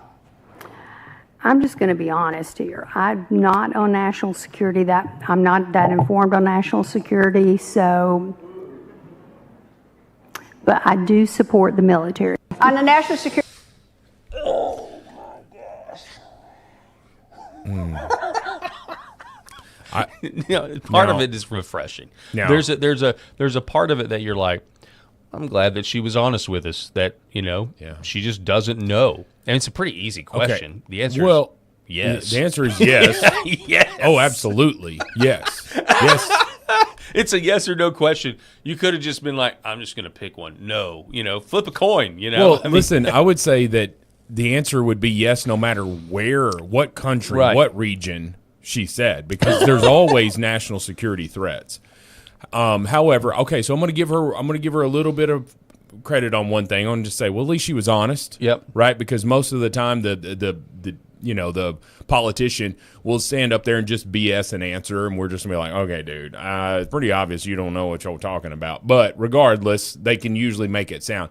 And in her second thing in her defense, Greta Van Susteren here has been covering politics for probably longer than you and I have been alive. And I don't know how old she is. She's just getting on up there. But that woman has been on television for 30 years or more talking about politics, foreign policy, all of this stuff. So this stuff is just rolling off of her. But ultimately the point of that question is the debate of who do you support? Do you support Taiwan's independence? And if so, do the South China Seas and China's rule over this area and affecting trade and all of this stuff, like how much power are they going to have? And of course, that's something that has to be monitored. That's something that has to be, you got to walk that with a tightrope. But Darlene Graham, it was a good tactic to ask for her to repeat the question, but apparently it didn't get any better the second time. Yeah. It actually may have gotten a little bit worse because Greta is a fast talker and all of that stuff. But anyway, I'm not trying to bury her for it, and I appreciate that she's willing to step in and all of this stuff, and I hope that if she wins, she's not like her brother in the warmongering. This is my point about Senate staff. Okay? Yeah. Right. The staff is like, we're not going to have jobs now, or we're going to have to move our South Carolina power structure focus and go get jobs elsewhere. There was a call sent up. Hey, we're gonna appoint Darlene Graham, and out of respect for Lindsey, President Trump, would you please just call for Governor McMaster of South Carolina? Would you call for him to appoint Darlene Graham? And out of respect, and it's like, okay, all right, that's weird, but the term expires in January. All right, that's fine. And then that quickly moved to, no, you need to run. You need to run. You need to throw your hat in the ring. And so that's what's happened. And she's clearly, honestly, with an answer like that, and really just her whole disposition, I don't even know if she's qualified to run for the state house of South Carolina, much less the United States Senate. Okay. And, I agree with that. You know what I mean? But I also don't want to listen. I don't want to talk out of both sides of my mouth. But let me play the devil's advocate here. Okay. Going back to my frustrations from 30 minutes ago about the inaction in the Senate. Yeah. Is Darlene Graham, and I know that's why Trump, maybe because he also likes her personally, but he believes that she's going to be loyal to his agenda, and he would have he would have a loyalist there for the next 2 years of his presidency. I mean, that's very possible. But So- I would say what I believe is that her lack of information, her ignorance on those issues, they're going to fill the gaps with the staffers that are just going to tell her how to vote, which is not what you want. I'm sorry. I mean, you clearly people can run on, I'm going to be loyal to Trump, and that's fine. But ultimately, if we're talking about a sound representative, you want your representative to know the facts and come to these conclusions themselves as well, to have some level of agency of, well, hey, I'm going to interpret the data, I'm going to verify the results, and now I'm going to vote, based on what I think is best. And she is basically, look, that is the answer that a puppet gives. Paul, So, yes, I agree with you, but you're describing what I'll call the should be fairy tale. They're all this way. Yeah, I because get it. that is the geriatric wing of Congress. Yeah. Right? And that is what you're talking, that's what you're dealing with. Does anybody in their right mind believe that Mitch McConnell has been with it for the last couple of years? Right. Now, this dude is being run by staff. Those staff have influence from outside influence as well that's telling them what to do. I think John Thune has been using Mitch McConnell as his bad guy. Like, I'll have McConnell vote against this stuff, right? And that way, that saves my reputation. Of course, that is failing miserably and all of that. So, again, I'll just go back to my earlier point. You want competent people in there, not mindless drones. You want people that are actually elected and doing their jobs rather than the staff behind the scenes, we saw that with the damn presidency for at least 3 of Biden's 4 years. There was a noticeable decline, but he was already showing signs of it in 2020 leading up. They got hairy legs, and they like to rub them up and down. I mean, this is the creepiest stuff in the world, Anyway, I mean, he's always been a creep. But you get what my point. These unelected bureaucrats standing behind the scenes and pulling the strings of this, I'm tired of it. But at least a Darlene Graham would do Trump's agenda. Like, I believe that. I believe she would get in there and she would do what I'm so frustrated about with some of these senators. But, could Northam do that as well? I don't know. I don't know what his stance is versus MAGA. Have you I followed any of that? I actually do not know about that. I know you were mentioning that he is a little bit of a little bit more of an established person. Yeah, but in my mind, look, I mean, Lindsey Graham to me was establishment, especially when it comes to foreign policy. Now, that being said, Lindsey Graham was outspoken. He wanted the SAVE Act passed. Darlene says Senator Darlene Graham, she says she wants the Save America Act passed.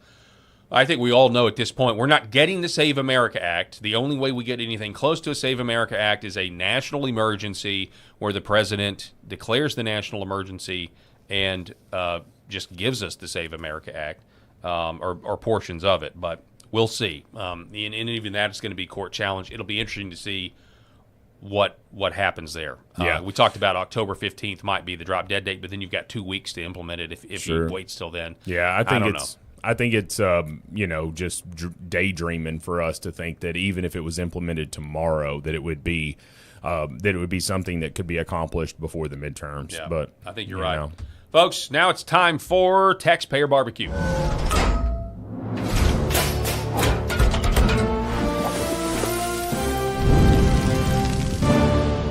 All right, for this edition of Taxpayer Barbecue, why are so many Democrats being arrested on fraud charges?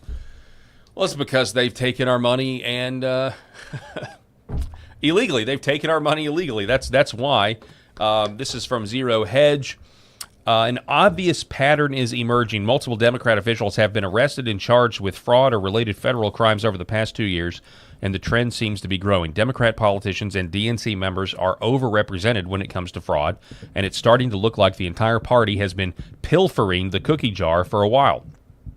In the latest incident, Lawrence, Massachusetts Mayor Brian DePena faces federal charges for allegedly using COVID-19 relief money meant for his tire business to fund his political campaign and pay personal debts, according to court documents. His charges include wire fraud, aiding and abetting, and unlawful monetary transactions, aiding and abetting. Records indicate that an arrest warrant was issued Thursday. City Council President Giovanni Rodriguez confirmed DePina was arrested Friday. Neighbors described FBI agents shouting through a bullhorn outside the mayor's home early in the morning and using a battering ram to force open the door. Oh, my. This incident has developed right as another official, former New Mexico Democrat House Leader Cheryl Williams Stapleton, has just been convicted of 31 felony charges for diverting millions of dollars of school funds to her friend's company while receiving kickbacks. After the exposure of migrant fraud in Wisconsin and California linked to Democrat and left-wing NGO operations, it surprises no one that politics is one big criminal enterprise for Democrats in particular. Republican officials are not free from such charges. A handful of mostly low-profile cases have occurred since 2024.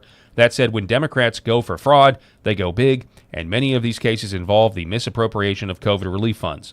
In other words, the pandemic was a money-making bonanza for Dems, and a lot of this money was used to pay for campaign operations. Yeah. I got $1.7 trillion. What is that from? It's Joe Biden when he was giving one of his rare press conferences, and he was being asked about inaction for all this stuff, and he leaned in and, I got $1.7 trillion. All of these people right here behind the scenes where some of this stuff is coming up, we're rejoicing. Yeah, Joe, funnel that money on down to us. Arrests left and right. You know what? It seems odd to me, but I don't know if it's odd. I'm not trying to be racist here, but a lot of these people are minorities. So I don't know what's up with that. Either they're, committing more fraud, or it's just a coincidence or something like that. But I keep, there were several instances of black women, both on the state and national level, that were arrested, including this lady that you're about to read about. Sheila Cherfulus McCormick. She's always got Democrat. A hyphenated last name. Oh, yeah. Always got a hyphenated last name. Hey, Lord fellas, if your bride-to-be won't take your last name, that's a red flag. Find you a different bride. She was arrested in November of last year and charged with 15 federal counts, including theft of government funds related to allegedly stealing approximately $5 million in FEMA disaster relief for COVID crisis. Prosecutors say the money had been overpaid to her family's health care company, Trinity Healthcare Services, which held a contract to register people for COVID-19 vaccinations. Within 2 months of receiving the funds, more than $100,000 was allegedly spent on personal items, including a diamond ring for the Congresswoman. She also allegedly pumped millions into her own campaign operations. Yeah. So the governor of Wisconsin apparently did some, but he's as white as snow, but a Democrat. Yeah. Committed some fraud as well. So, I mean, there's allegedly, I don't know. Yeah. It's just what some of the comments were saying. I monitor these comments here so that I can kind of do some of, bring that stuff. So please keep them coming. Yeah, but, this kind of goes along with the Democrat fraud. But, yeah, we've got a new we'll go ahead and do this story next because I think it falls into this bucket.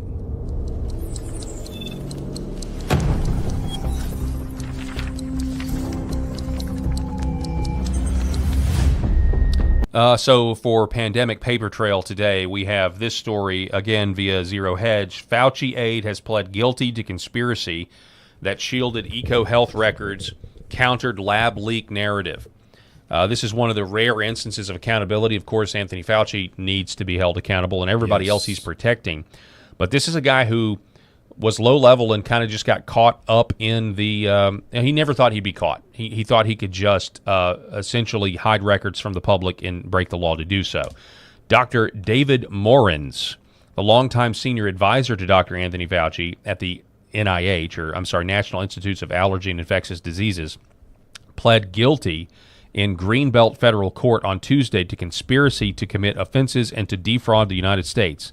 The plea caps a record scandal that began with his own emails bragging about making federal documents disappear.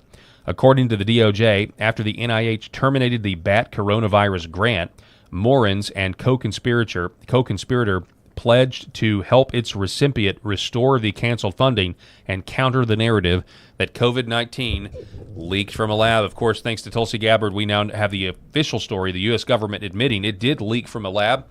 They stopped short of saying whether or not that was intentional or not. We, of course, on this program, or at least I believe, that it was intentional. Yeah. 78-year-old from Chester, Maryland, took the deal in exchange for prosecutors dropping the remaining charges in a 5-count April indictment. Those drop charges include destruction, altercation, or falsification of records. Morens now faces up to 5 years in federal prison, 3 years of supervised release, and a fine of up to $250,000. So here's one example. This guy is going to jail. Up to 5 years. We'll see how long he gets for something like this, but he better get some jail time.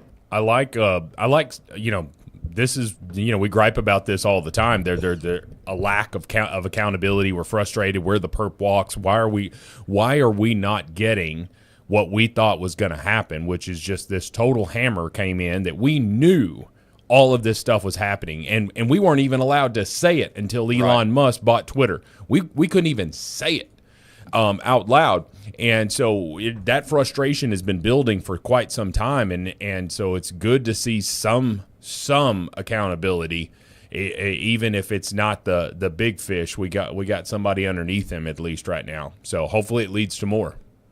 Yeah, 100%, man. Let me see what else we have here. Oh yeah, you had the.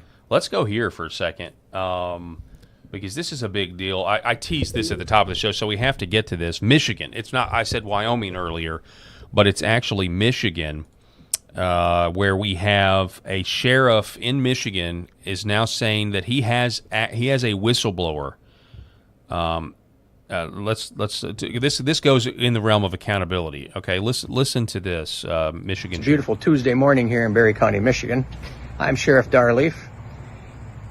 An employee of the Michigan Secretary of State's office reported to me that non-citizens are automatically registered to vote when they change their address. The confidential informant provided evidence that the customer and automotive record system is programmed to congratulate and inform non-citizens that they are registered to vote. When the confidential informant provided proof to her supervisor that non-citizens are automatically registered to vote, the supervisor stated that the county clerk would identify the non-citizenship status.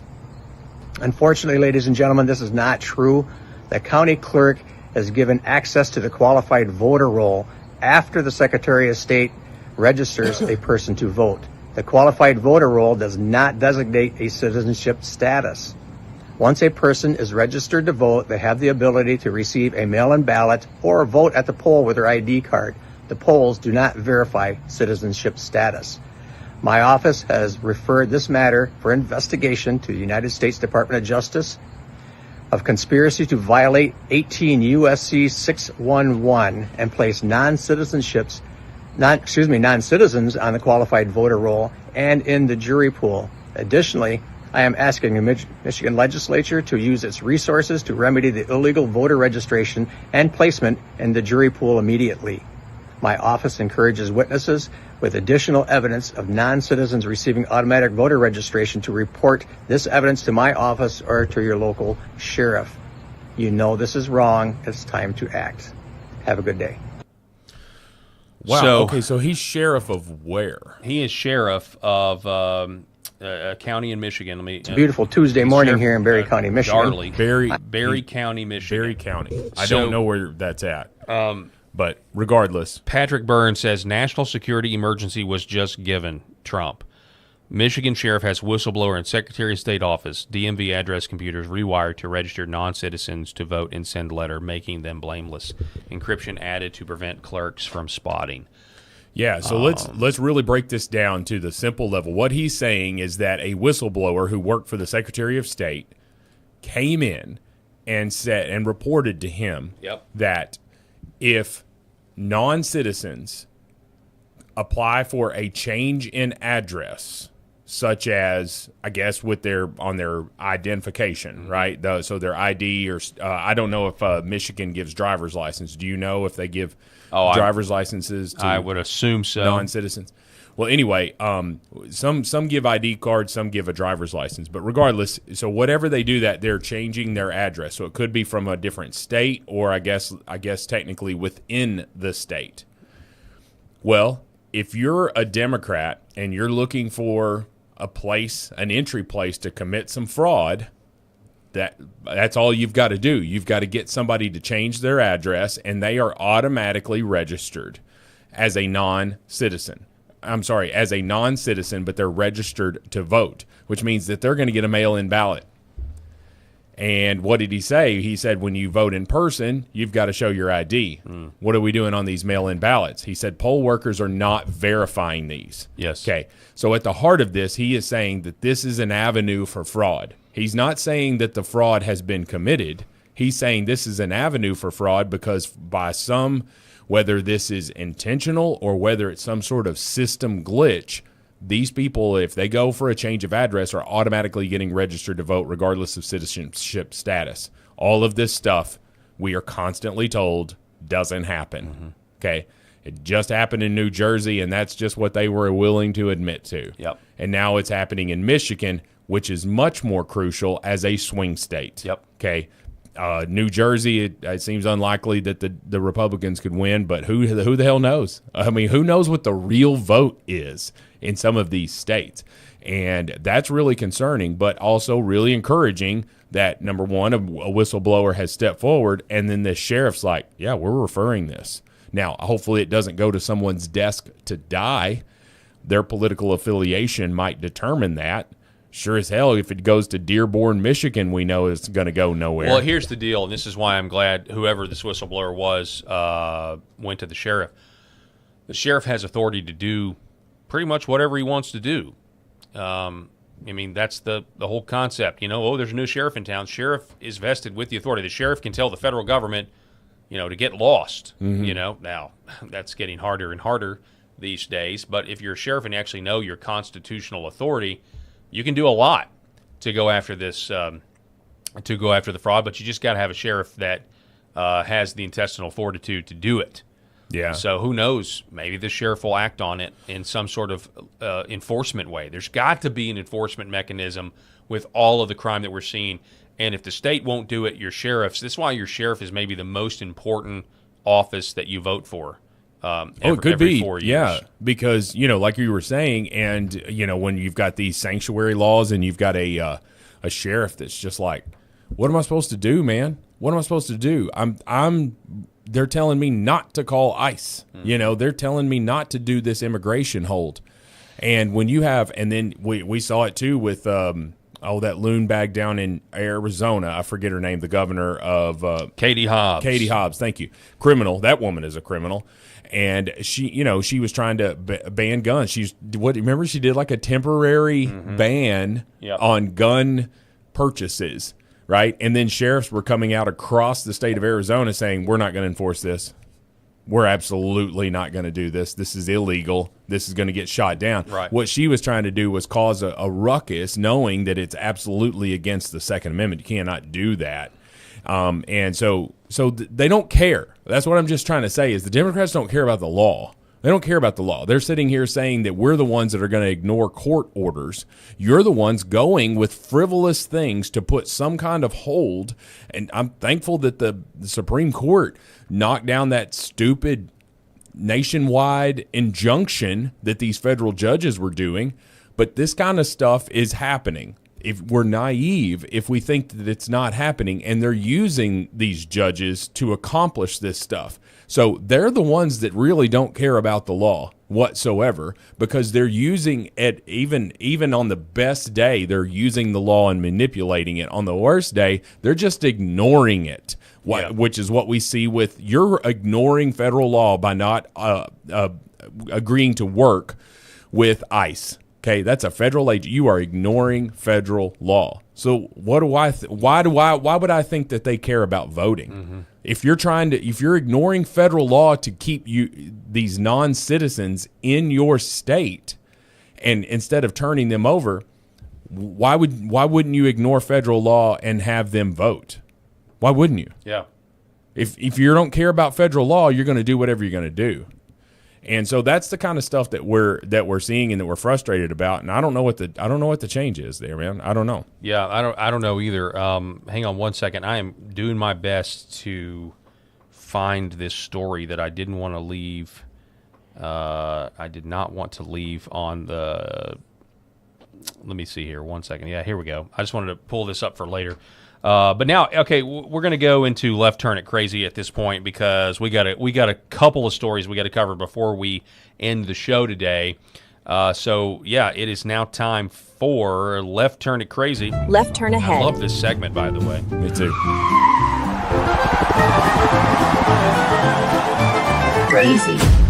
All right, so check it out. We have this story. So Mark Trammell, by the way. Mark Trammell, let's see, he tweeted this.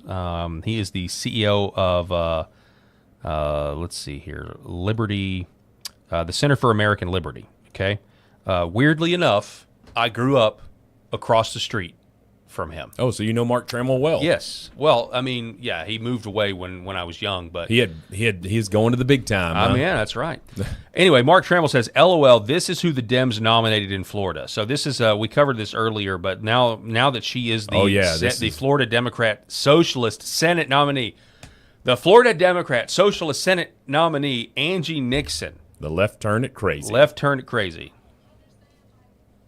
There's no sexualization at I don't understand, like, there's no sexualization at a drag show. It's just people dressing up and singing and performing. I've taken my children to drag shows, and it's fun. It's entertainment. It's wholesome entertainment. And there's nothing wrong. It's just, like, I don't get it. Can we listen to that one more time? I don't understand, like, there's no sexualization at a drag show. It's just people dressing up and singing and performing. I've taken my children to drag shows, and it's fun. It's entertainment. It's wholesome entertainment. And there's nothing wrong. It's just, like, I don't get it. Man, that's the clip that's going to keep on giving in the next few months. It needs to be on constant repeat. Yep. In that Senate election. Man, I don't get it. I don't get it. I mean, I've taken my kids to drag shows, and, you know, there's nothing sexual going on. You know, it's just half-naked men, you know.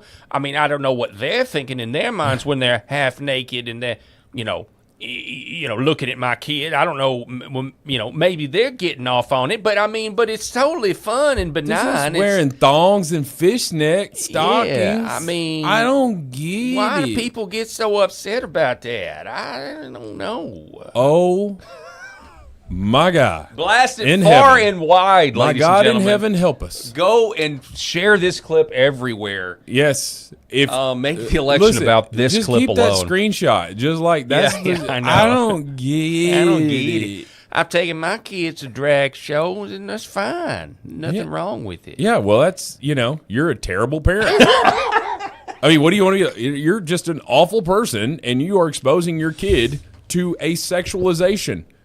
You're exposing your children to a mentally ill man who is dressing like a woman and wearing provocative clothing that really no woman should be wearing in public unless she's at a beach or something. Think about it, though. Like, who in their right mind would ever take your kids to that? Even if, like, in their right mind is the key section of that. Think about what you're saying. Like, I've taken my kids to drag. So you wanted to go to a drag show, and you didn't want to keep that to yourself in private. You want to take your kids to the drag show with you? I mean, it's just insane. What are people saying? Oh, what gosh, do we got? Go away here's got on her side. If she can get her kids to start turning tricks early, she can assure herself of a steady income as their pimp. I don't get it. I don't understand, man. What's the big deal? It's just kids at a drag show. Yeah, that's all it is, man. That is all it is. Listen, this and so she just won. Instead of Vindman, we get this. I don't understand, like, there's no sexualization at a drag show. It's just people dressing up and singing and performing. I've taken my children to drag shows, and it's fun. It's entertainment. It's wholesome entertainment, and there's nothing wrong. Wholesome. It's just wholesome. Like I don't get it. Wholesome entertainment. I like the lady who was interviewing it. Yeah. Yes, of Yes. course. Go, Queen. Yeah. You go off, Queen.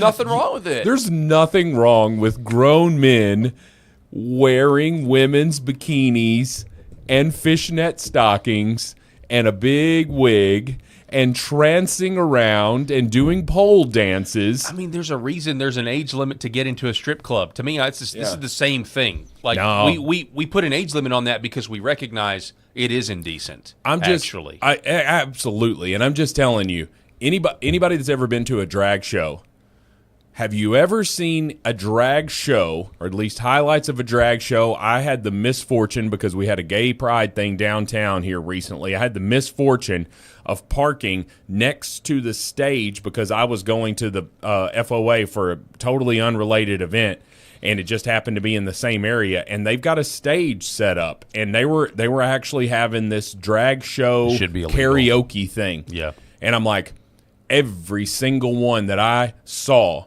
in this short walk that I had past them were dropping it like it's hot. Okay? What does that mean? Oh, they were doing the dip dip down, I got get you. low. Yeah, strip dancing, basically. Exactly.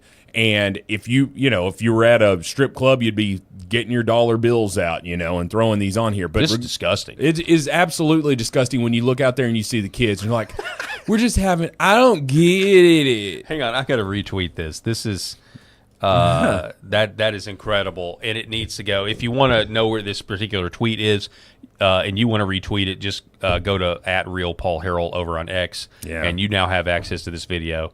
I just retweeted it. So just people in our peer out. Yep, they're absolutely bat soup crazy. Yep, and here's the other thing. And now we hire them as school teachers. Says Rico 6. Absolutely. Veronica 18201. She needs to have her kids taken away from her. Sing a new song. Here you go. 2 words, all caps. Pervert parade. Yep. Boom. Perfectly said. Real quick, in other news, in the left turn at crazy, a woman who was plotting to kill Treasury Secretary Scott Bessent has now been sentenced to 6 years in prison. Yeah, how many people had not heard about that? I hadn't heard about it until you told me during the break. So I've been following that. I can't believe I haven't mentioned it on the show, but he mentioned it in a press conference here several months ago, and talking about basically the violence on the left. And they were like, well, there was the Butler thing and the golf course thing and all that for Trump. And he's just like, yeah, no, there's also, there was a plot to kill me. And of course it came from a transgender. Riley English, a 26-year-old transgender woman, said she was in the grips of a mental health crisis. Yeah. And abusing drugs when she drove to Washington in January 2025 and told Capitol Police that she was there to kill Bessent on the day of his Senate confirmation. She said she never wanted to hurt anyone in court, but she is getting 6 years in prison now for that. He's the first openly gay cabinet member, I believe, right? No, Rick Grinnell was ambassador in Trump 1.0. He was openly gay. Well, okay, that's true, but it, Well, ambassador, cabinet member. Maybe you are right. Cabinet is a. You're not a member of the cabinet if you're an ambassador, right? Right. No, That's I think different. I think it was a cabinet member, and then so many firsts there for the Republicans that they say won't happen. We hate women. We hate women over here, even though our women over here are way better looking. We hate them, huh? That's the key. And then so he's got Wiles there as his the first female.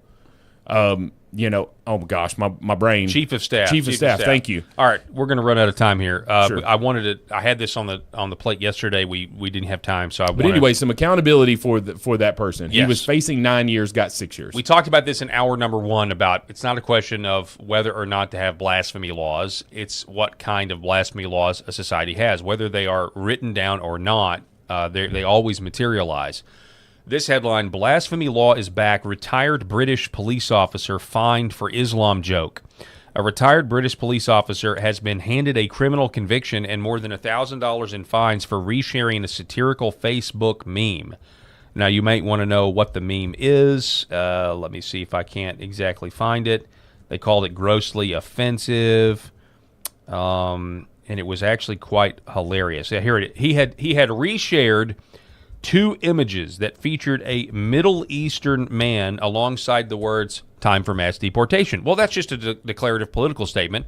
But the reason England and Ireland are going to face more violence from their citizens, not from the Muslims, but from the native-born white people, is because not only are they being overrun by immigrants, and violent immigrants at that, they're also being put in jail for speech, which is a form of political organization. And if you are taking away their method of free speech to political organize by pointing out how absurd the government's positions are, well, then the only thing you have left is violence. He had shared 2 images. The first featured a Middle East man alongside the words "time for mass deportation" and "children in need," with a caption reading, "12-year-old Mohammed recently arrived at Dover. Please donate to him. Move from a 3-star to a 5-star hotel, which has a better halal menu, free Wi-Fi and Sky, and is nearer to a girls' school." That is hilarious. That is perfect satire, and that's what he got arrested for. And we even have an interview. And this is how you know that England is blasphemy. This is how you know that England is really in a bad way. The reporter won't even share what it is that this guy got put in jail for, because they're afraid of being prosecuted as well. Listen. Could blasphemy laws be returning? Well, let me set the scene. Stephen Gray is a former police officer, now foster carer, who has been charged with a criminal offence for sharing posts online that were critical of Islam. Mr. Gray was found guilty of making a grossly offensive post on Facebook, contrary to Section 127 of the Communications Act 2003. Remember, Mr. Gray did not create the jokes, which GB News has chosen not to republish, but he simply reposted them. What's more astonishing is the initial complaint against Mr. Gray was made by a non-Muslim neighbour with whom he had previously had an unrelated disagreement. The case was passed by Durham Constabulary to the CPS.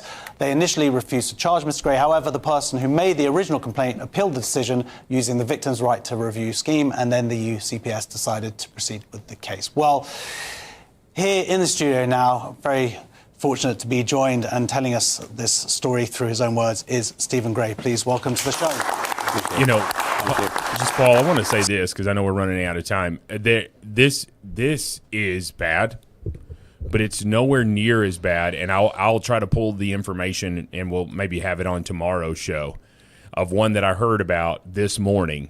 And it was, the older millennial Joe Redden was talking about how he's been on this crusade for how crazy they are in the UK. And so there was a woman who this actually happened, was raped by, I can't remember if it was it was an immigrant, but I can't remember if it was Somalia or whoever it was. It was definitely of Arabic descent. Yep, third worlder there. And this guy comes in, rapes her, and he is charged and he is convicted. But he was one of those that he was part of just this coalition of these liberal hacks who were trying to reduce the jail sentences. And so he just got probation for committing rape. Okay? The woman went on a news station and talked about it. I remember this, yeah. Called him out by name and said, yes, this is the man who raped me and was all this stuff. Well, she was then charged with a hate crime. And she was actually given a little bit of jail time. Can you believe you can't even speak out against your own rapist, and their representative had the gall to say that they have free speech in that country? No, you don't, and that's why J.D. Vance pissed them off when he said they didn't. Yeah, they're becoming the third world that these immigrants came from, just based on their speech laws. And again, who are the godless Soviets now, Right. Europe Sure. has literally become what NATO was designed to protect them from, which is Correct. it's all a giant joke. Yep. That's all the time that we have for this edition of the Paul Harrell program. We'll be back here tomorrow morning. We're going to hand it off to Jeremy Harrell, and you guys have him for the foreseeable future. Live from America starts next. Thank you guys so much for watching, and we'll see you tomorrow.